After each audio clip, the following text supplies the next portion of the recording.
नमस्कार, एग्जाम है P Jharkhand channel में आपका स्वागत है। तो दोस्तों जुड़ चुका हूं मैं यहां पर आप सभी सहायक अध्यापकों के आकलन परीक्षा की तैयारी को लेकर के। तो दोस्तों हम बताते चले यदि आप झारखंड में सहायक अध्यापक आकलन परीक्षा की तैयारी में 101% सफलता प्राप्त करना चाहते हैं तो आपको हम बता दें यहाँ पर तैयारी जो है आपको पाठ्यक्रम पर आधारित सारे प्रश्नों को करना होगा। अब हम आपको बता देते हैं आपको जाना है दिल्ली और आपने पकड़ लिया है बनारस का ट्रेन तो आप पीछे ही रह जाओगे, ठीक है? आगे नहीं जा पाओगे। तो उसी तरह से आप लोग क्या कर रहे हैं कि पाठ्यक्रम पर आधारित एनसीईआरटी टेक्स्ट बुक के प्रश्नों को तो पढ़ ही नहीं रहे हैं और सिर्फ यहाँ पर बाजारू चीजें लेकर के पढ़ रहे हैं और सिर्फ दूसरे चैनल से जा करके एसएससी और जेएसएससी के क्वेश्चंस को आप देख रहे हैं। यहाँ से कुछ नहीं होने वाला है, आप जहाँ के तहाँ ही रह जाएंगे। आपको करना क्या है, तो आप अगर नहीं भी जुड़ते हैं किसी से तो आप सिर्फ टेक्स्ट बुक को पढ़िए। देखिए जैक ने स्पष्ट कह दिया है कि पाठ्यक्रम पर सारे आधारित प्रश्नों को ही पूछा जाएगा। अब इसके बाद भी बहुत से लोगों का कहना है कि पाठ्यक्रम का सिलेबस दिया है क्या, तो पाठ्यक्रम का सिलेबस है, जैक की किताब बनी हुई है, जैक ने ही किताब को दिया है।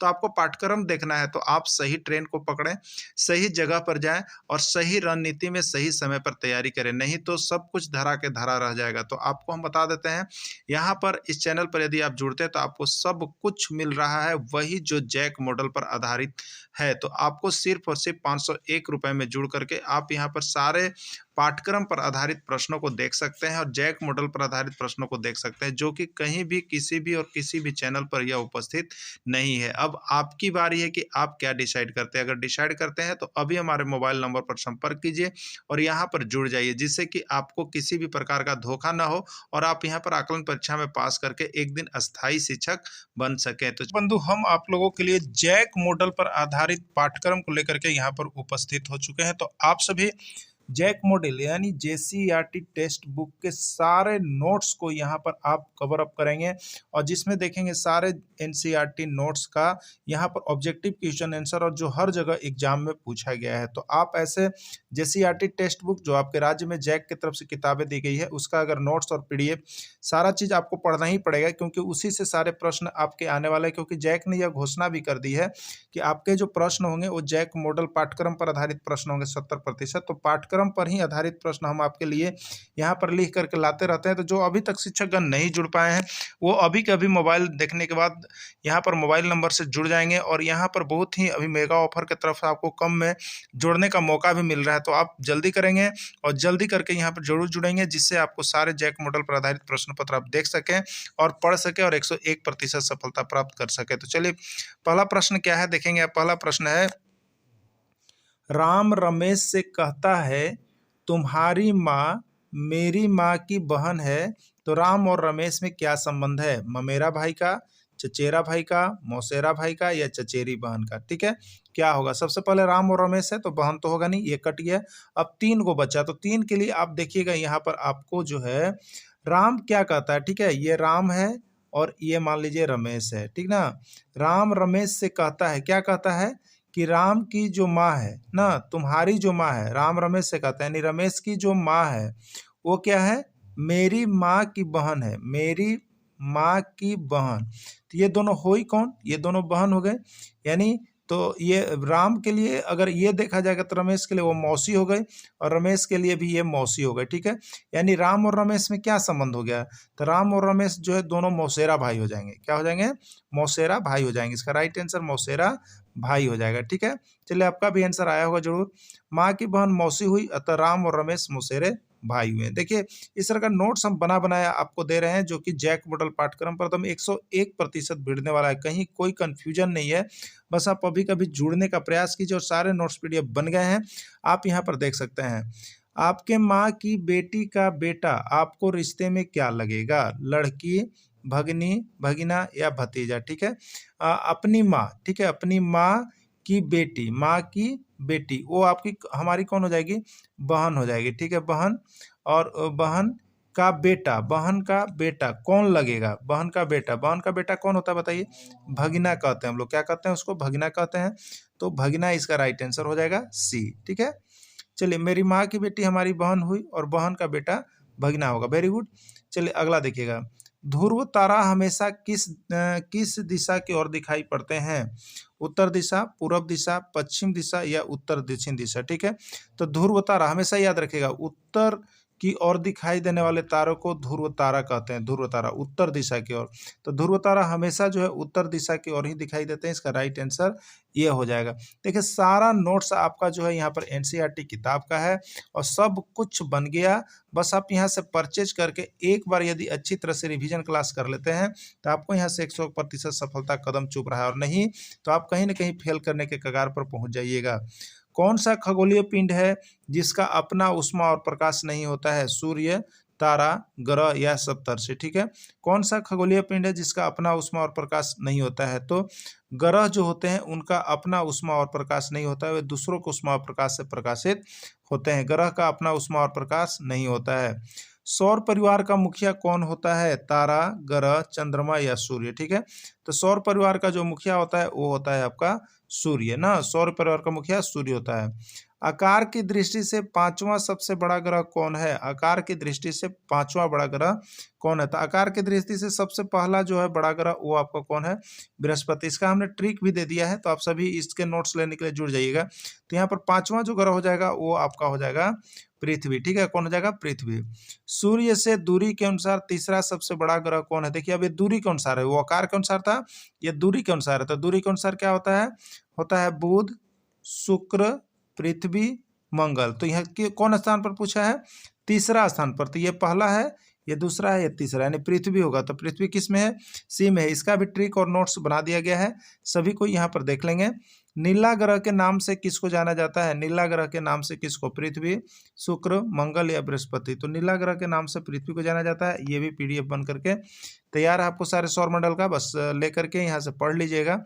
4 सेंटीमीटर, 5 सेंटीमीटर और 5 सेंटीमीटर भुजा वाले त्रिभुज का नाम क्या है? समद्विबाहु त्रिभुज, समबाहु त्रिभुज, विषमबाहु त्रिभुज या कोई नहीं। ठीक है, तो 4 सेंटीमीटर, 5 सेंटीमीटर और 5 सेंटीमीटर वाले समबाहु त्रिभुज का नाम क्या है? देखिए एक त्रिभुज हम लोग बना लेते हैं। ठीक है, एक त्रिभुज बना लेते हैं। इसमें क्या होगा कि 5 सेंटीमीटर और 5 सेंटीमीटर, दो हो गया, और यहाँ पर क्या हो गया आपका? त्रिभुज का नाम क्या है? और एक 4 सेंटीमीटर है। तो जिसमें दो को भुजा बराबर होती है उसको हम लोग क्या कहते हैं? बराबर, मतलब सम, और दो, दो का मतलब द्विव, और भुजा, भुजा का मतलब बाहु, यानी समद्विबाहु उसका नाम होगा। क्या होगा? समद्विबाहु त्रिभुज होगा, और वो राइट आंसर ए आपका हो जाएगा। अगला है 4 सेंटीमीटर, 5 सेंटीमीटर और 6 सेंटीमीटर वाले त्रिभुज की भुजा का नाम क्या है? तो चलते हैं इसको बना के, समबाहु, विषमबाहु, समद्विबाहु या कोई नहीं। ठीक है, तो देखिए ये नोट्स बने हुए हैं। मैथ्स का पूरा नोट्स आपका कंप्लीट हो गया है। आप यहाँ से परचेज करके मैथ को देख लीजिएगा, जिससे आपका 100% मार्क्स आने वाला है। ठीक है, तो एक है 4 सेंटीमीटर, एक है 5 सेंटीमीटर और एक है 6 सेंटीमीटर। कोई भी भुजा आपस में बराबर नहीं है, कोई भी भुजा आपस में बराबर नहीं है। तो कोई भी भुजा बराबर नहीं होती तो उसको हम लोग देखिए कहते हैं विषमबाहु त्रिभुज। क्या कहते हैं? विषमबाहु त्रिभुज। अगला है डिसलेक्सिया किससे संबंधित है? मानसिक विकृति से, व्यवहार से, पठन विकृति से या लेखन विकृति से। देखिए ये जो आपका सीडीपी के अंतर्गत है, ये एलेक्सिया, डिसलेक्सिया, डिस्ग्राफिया, डिस्कैल्कुलिया, इस पर बहुत अच्छा नोट्स आपको बना हुआ है। इस नोट्स को यदि आप देख लीजिएगा तो ये सीडीपी के अंतर्गत ये विकार से कहीं से भी प्रश्न आएगा तो आप 101% सफलता प्राप्त कीजिएगा। तो इसका नोट्स जरूर आप लोग परचेज करके एक बार पढ़ लीजिए सभी को। ठीक है, तो डिसलेक्सिया जो है पठन विकृति से है। बच्चा को पढ़ना है लक्ष्य, लेकिन वो पढ़ता है लुक्स। ठीक है, लक्ष्य को क्या पढ़ता है? लुक्स पढ़ता है, इसीलिए इसको हम लोग लक्ष्य को ही लेक्सिया बोलते हैं, और उसी को लेक्सिया के अंतर्गत जितना आता है वो पठन विकार में जाएगा और डिसलेक्सिया हो जाएगा। ठीक है, इसका नोट्स जरूर देख लीजिएगा आप लोग। जीन पियाजे के अनुसार संज्ञानात्मक विकास के कितने चरण होते हैं? 2, 3, 4 या 5? तो जीन पियाजे के अनुसार संज्ञानात्मक विकास के 4 चरण होते हैं। आइए चारों चरणों का नाम आपको हम दिखा देते हैं।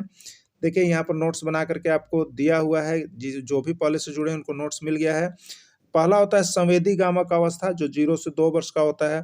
दूसरा होता है पूर्व संक्रियात्मक अवस्था जो 2 से 7 वर्ष होता है। फिर होता है मूर्त संक्रियात्मक अवस्था जो 7 से 11 वर्ष होता है। और एक होता है औपचारिक संक्रियात्मक अवस्था जो 11 से 15 वर्ष तक चलता है।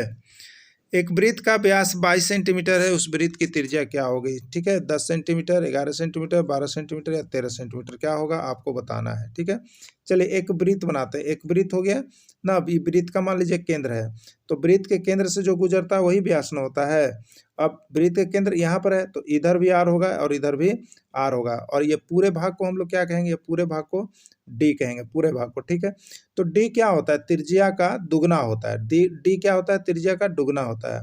और आर क्या होता है, तो त्रिज्या आर क्या होता है, तो व्यास का आधा होता है। तो व्यास 22 सेंटीमीटर दिया हुआ है, तो त्रिज्या कितना होगा, अगर व्यास 22 है तो त्रिज्या कितना होगा, तो उसको हाफ कर दीजिएगा, तो इधर वाला भी 11 होगा और इधर वाला भी 11 होगा, ठीक है। यानी सूत्र क्या हो गया, तो D बराबर होता है 2R, और R निकालना है, त्रिज्या आपको निकालना है, तो R बराबर देखिए होता है D/2। तो D कितना था 22, 22/2, 2 से 11 बार में कटा 11, यानी 11 सेंटीमीटर इसका राइट आंसर हो जाएगा, ठीक है। चलिए अगला देखिएगा, एक वृत्त की त्रिज्या 24 सेंटीमीटर है, उस वृत्त का व्यास क्या होगा, 40 सेंटीमीटर, 48 सेंटीमीटर, 42 सेंटीमीटर या 44 सेंटीमीटर।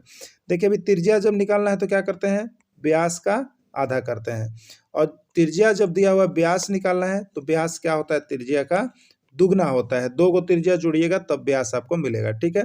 तो D बराबर 2R हुआ। अब आपको R कितना दिया हुआ है 24, तो 2 में 24 से गुना कर लीजिए, 2 गुने कितना हो जाएगा 24, तो 24 दूनी कितना होता है 48, 48 सेंटीमीटर इसका राइट आंसर होगा। 48 किस में है, तो 48 आपका बी नंबर ऑप्शन में है, यही आपका राइट आंसर हो गया, ठीक है। एक वृत्त की त्रिज्या 14 सेंटीमीटर है, उस वृत्त के चारों ओर एक परिक्रमा करने का माप बताए। तो वृत्त के चारों ओर एक परिक्रमा करने में का माप क्या होगा, 22 सेंटीमीटर, 44, 88 या 84, ठीक है। तो देखिए ये वृत्त हो गया ना, इस वृत्त के चारों ओर अगर कोई व्यक्ति एक परिक्रमा यानी यहाँ से चले और फिर यहीं आएगा, तो एक परिक्रमा पूरा करने में उसको हम लोग कहते हैं वृत्त की परिधि, या उसी को एक परिक्रमा पूरा करने में उसी को कहते हैं वृत्त का परिमाप, ठीक है। तो वृत्त का परिमाप जब हम निकालेंगे तो एक चक्कर में कितना लगा वो पता आपको चल जाएगा। तब वृत्त का परिमाप बराबर क्या होता है, तो वृत्त का परिमाप या परिधि बराबर देखिए होता है 2πr। तो 2 का मान देखिए 22/7 होता है, और R आपको दिया हुआ है, R कितना देखिए 14 दिया हुआ है, 7 दूनी कितना हो गया 14, 22 दूनी 44, 44 दूनी 88, 88 सेंटीमीटर, ये हो गया राइट आंसर, ठीक है। चलिए अगला देखिएगा, 25 का 15 से, 25 का संबंध 15 से है तो 35 का क्या होगा। देखिए क्या इसमें लॉजिक लगा हुआ है, आप लोग ध्यान से देखिएगा।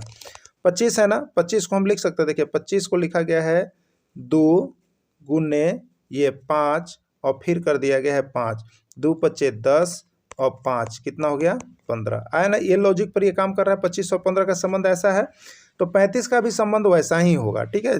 जो एक संबंध मिला वही दूसरा के साथ होता है। तो 3 को यहाँ पर लेंगे 3, और 5 के लिए करेंगे गुने 5 और प्लस क्या कर देंगे 5, 3 पच्चे 15 और 5 कितना हो गया 20, यानी इसका राइट आंसर 20 होगा, ठीक है।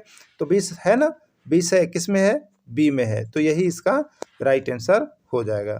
अगला देखिएगा यहाँ पर, अगला है 52, 21, तो 63 का क्या होगा, 52 का 21 है तो 63 का क्या होगा, ठीक है। देखिए 52 से 21 कैसे आया है, यहाँ पर कंक्लूजन कीजिएगा। तो 5 को हम लिख सकते हैं 5 का स्क्वायर, और 2 को लिख सकते हैं -2 का स्क्वायर। 5 का स्क्वायर देखिए कितना होता है 25, और 2 का स्क्वायर कितना होता है 4, 25 में से 4 गया तो कितना बच गया 21 आ रहा है ना। तो इस संबंध पर ये आधारित है, तो अगला भी वही संबंध पर होगा, जब ये इस पर है तो अगला भी उसी पर होगा। तो इसको हम क्या करेंगे 6 का स्क्वायर माइनस, और ये इधर आएगा तो ये हो जाएगा 3 का स्क्वायर, ठीक है। 6 का स्क्वायर होता कितना है, 6 का स्क्वायर होता है 36, और 3 का स्क्वायर होता है 9, 36 में से 9 जाएगा तो आपका हो जाएगा 27, यही होगा राइट आंसर। 27 किस में, देखिए सी में आया हुआ है, यही इसका सही उत्तर होगा, ठीक है।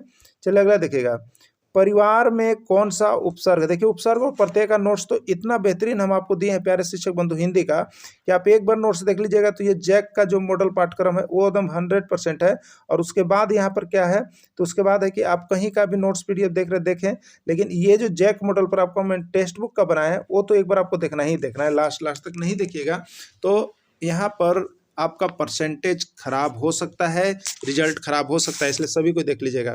तो देखिए उपसर्ग और प्रत्यय कैसे पता करते हैं। परिवार को आप संधि विच्छेद कीजिए, तो परिवार को हम यहाँ पर लिखेंगे परि और जोड़ वार, ठीक है। ये प्लस चिन्ह है, प्लस चिन्ह एक बॉडी का काम कर रहा है, तो ये प्लस चिन्ह के जो पहले होगा वो होगा उपसर्ग, वो क्या होगा उपसर्ग, और प्लस चिन्ह के जो बाद होगा वो आपका होगा प्रत्यय, ठीक है। तो उपसर्ग और प्रत्यय हो गया, ओके। तो यहाँ पर परि हो गया, क्या हो गया परि, ओके। अब देखिएगा यहाँ पर प्रगति में कौन सा उपसर्ग है? प्रगति में कौन सा उपसर्ग है? गति, पर, प्र और प्रग। ठीक है, तब प्रगति को हम यहाँ पर कर सकते हैं प्र और जोड़ गति। ये दोनों अर्थ यहाँ पर वैल्यूएबल लग रहे हैं, तो ये प्लस पहले जुटा, प्लस के पहले है तो प्र उपसर्ग हो गया और गति बाद में, तो ये प्रत्यय होगा। तो आपसे पूछा क्या है? उपसर्ग, तो उपसर्ग क्या हो जाएगा? प्र। प्र किस में है? सी में है। किस में है? सी में है। प्रतिशत में कौन सा उपसर्ग है? प्रतिशत में कौन सा उपसर्ग है? प्र, प्रति, शत या 30। प्रतिशत में कौन सा उपसर्ग है? ठीक है, तो प्रतिशत में देखिए हम लोग यहाँ पर देखेंगे, अगर तोड़ते हैं तो प्रति और जोड़ शत होगा। ठीक है, प्रति जोड़ शत होगा, तो ये पहले लगा है प्रति इसलिए उपसर्ग है, और ये बाद में लगा है इसलिए प्रत्यय है, तो प्रति इसका राइट आंसर होगा। उपसर्ग प्रत्यय है। हिंदी में 18 में 18 लाने के लिए यहाँ से नोट्स अभी के अभी परचेज कर लीजिएगा, जो कि आपको यहाँ पर जुड़ करके यदि आप तैयारी करते हैं तो सारे सब्जेक्ट का इसी प्रकार से नोट्स और पीडीएफ, आपको सारा चीज़ का नोट्स, वीडियो, पीडीएफ और ऑब्जेक्टिव सारा कुछ दिया जा रहा है। बस यहाँ से जुड़ने की आपकी आवश्यकता है, जुड़ करके तैयारी कर लीजिएगा। अगला है विषम संख्या का चयन करें। इसमें कौन सी संख्या विषम है? मतलब 3 संख्या कोई एक नियम पर होगी और एक संख्या जो होगा उस नियम से हट करके होगा। तो चलिए चेक करते हैं कि कौन इसमें विषम है, कौन इसमें सबसे अलग है। ठीक है, तो 20 में से 4 गया तो 16 और 16 में 2 जुटा था 18, यानी क्या चल रहा है? -4 और +2 का सीरीज है इसमें। अब देखेंगे 18 में से 4 जाएगा तो 14 और 14 में 2 जुटेगा तो 16, ये भी +4 और +2 का सीरीज चला। अगला देखेंगे 16 में से 4 जाएगा तो 2 बचेगा, 16 में से 4 जाएगा तो 12 बचेगा, और 12 में 2 जोड़ेंगे तो 14, तो 12 में 2 जोड़ेंगे तो 14। ठीक है, तो ये भी हो गया कितना? -4 और ये हो गया +2, यानी तीनों ये जो है आपका सेम चल रहा है। -4 और +2 का तीनों सेम है।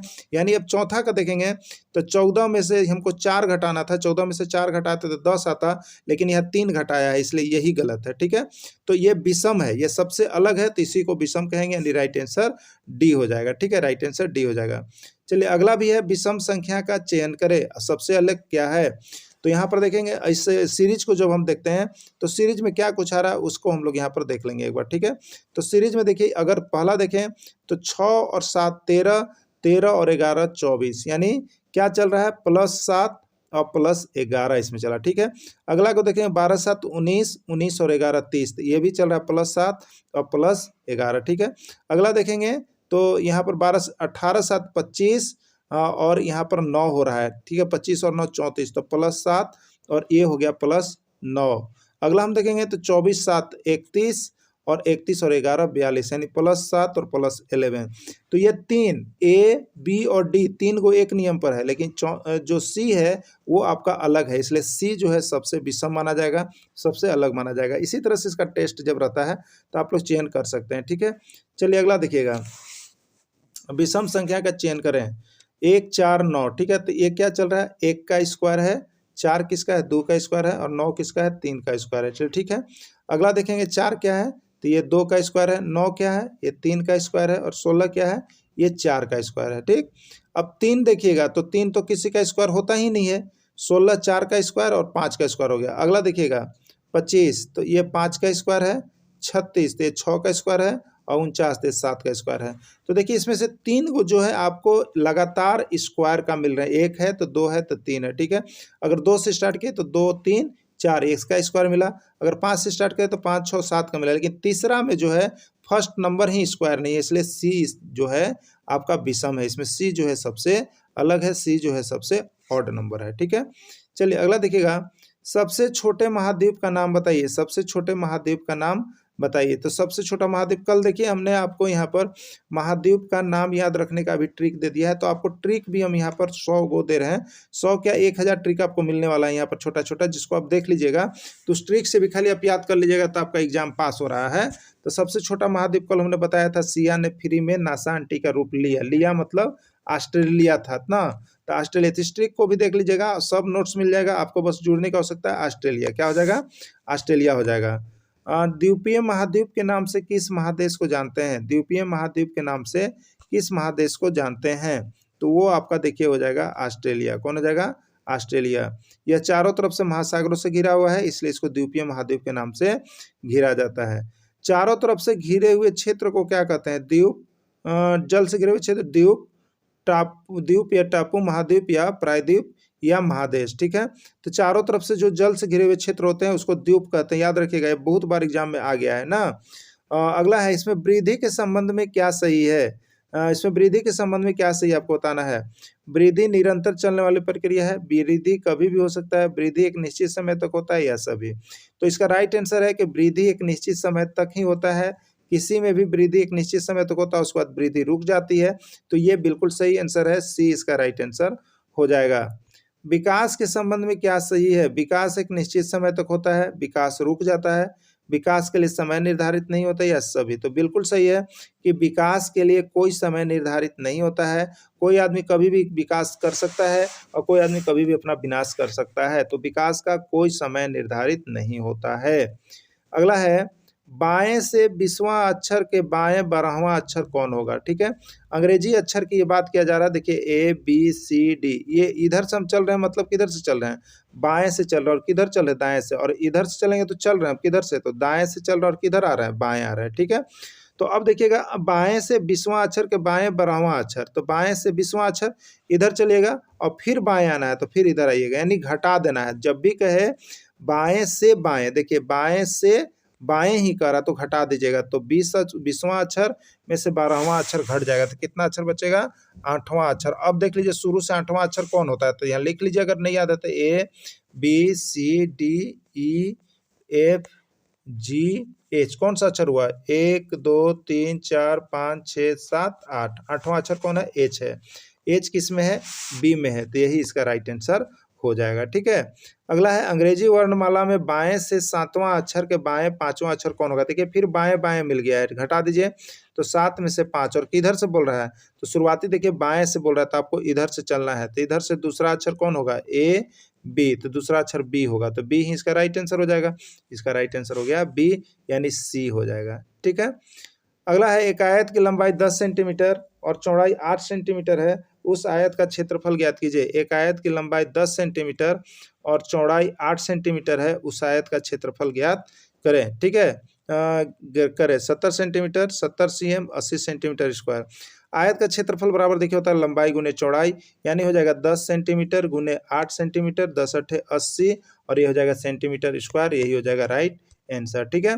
चलिए अगला देखिएगा, 6 सेंटीमीटर भुजा वाले वर्ग का क्षेत्रफल ज्ञात कीजिए। 6 सेंटीमीटर भुजा वाले वर्ग का क्षेत्रफल, वर्ग का क्षेत्रफल बराबर क्या होता है, भुजा का स्क्वायर होता है, ठीक है। तो 6 का स्क्वायर आप कीजिएगा तो कितना आ जाएगा, 36 आएगा, और 36 किस में है, इसमें B में है, तो B इसका राइट आंसर हो जाएगा। तो टोटल NCERT किताब का ही आपको मिल रहा है, जैक मॉडल पाठ्यक्रम का ही केवल प्रश्न मिल रहा है, इसलिए आप सभी अभी के अभी इसको देख के जरूर जुड़ जाइएगा और सारे नोट्स PDF लेके एक बार अवश्य पढ़ लीजिएगा, क्योंकि जैक ने स्पष्ट कहा है कि आपको टेक्स्ट बुक पर आधारित, पाठ्यक्रम पर आधारित प्रश्न ही आने वाले हैं। तो इसलिए आप सभी अगर इधर उधर जा करके प्रैक्टिस सेट देख रहे हैं जो आपको टेक्स्ट बुक का नहीं है, तो आप उसको छोड़ के इस सारे नोट्स हाथ से लिखे हुए हैं, इसी को पढ़ लीजिएगा।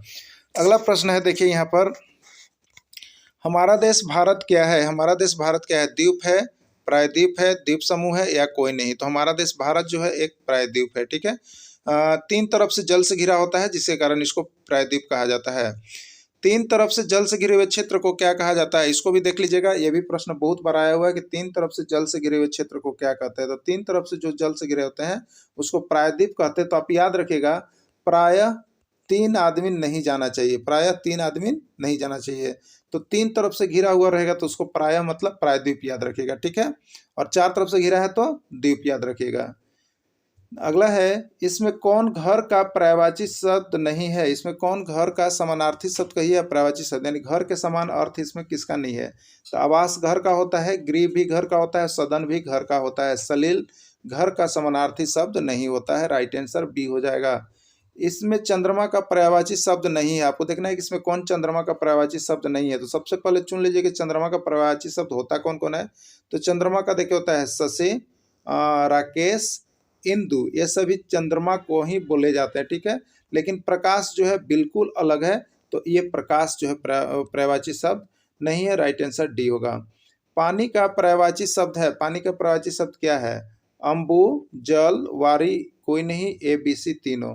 तो अम्बु भी जो है पानी को ही कहते हैं, जल भी है पानी को कहते हैं, वारी भी पानी को ही कहते हैं, यानी इसका राइट आंसर हो जाएगा E, ए, बी और सी तीनों। तो दोस्तों इस तरह से जैक मॉडल पाठ्यक्रम पर आधारित सारे प्रश्नों को प्रैक्टिस करने के लिए और सारे नोट्स यहाँ पर आपको बना बनाया तैयार हो गया है। आप अभी कभी लेकर के जुड़ करके पढ़ सकते हैं। तो आप अभी हमारे मोबाइल नंबर से संपर्क करें और सारे नोट्स और पीडीएफ परचेज कर लें और अभी जो एग्जाम होने वाली है उसको जरूर देख लें। वीडियो के अंत तक जुड़े रहें, इसके लिए आपको बहुत बहुत धन्यवाद।